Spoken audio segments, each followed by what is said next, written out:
Au Japon, à partir du moment où vous êtes, les procureurs ont décidé que il y a des soupçons sur vous, vous êtes cuit, hein, puisqu'ils gagnent à 99,4% des cas. Donc, oublions le Japon. Euh, Vous avez des pays comme le Liban, le Brésil, on va parler de la France tout à l'heure, dans lesquels, si vous êtes une personne connue, il y a déjà un biais. Il y a déjà un biais. Bon. Euh, je ne vais pas m'étendre sur les biais en France. Bon, si vous êtes patron d'une grande entreprise, il y a déjà un biais. Si vous avez une réputation d'être quelqu'un qui est riche, il y a déjà un biais.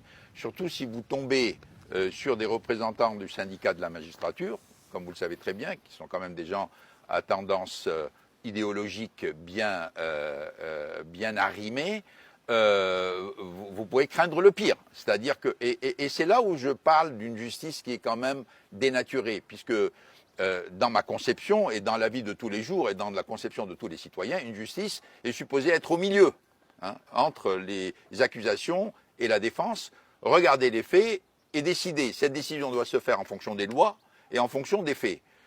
Mais souvent, il y a de la corruption. La corruption, elle n'est pas uniquement matérielle. La corruption, elle est aussi idéologique. C'est-à-dire, si vous décidez en fonction de vos convictions et de votre idéologie, et non pas en fonction des faits qui sont reprochés et des lois qui existent, là, je dirais, le système est corrompu, oui, bien sûr.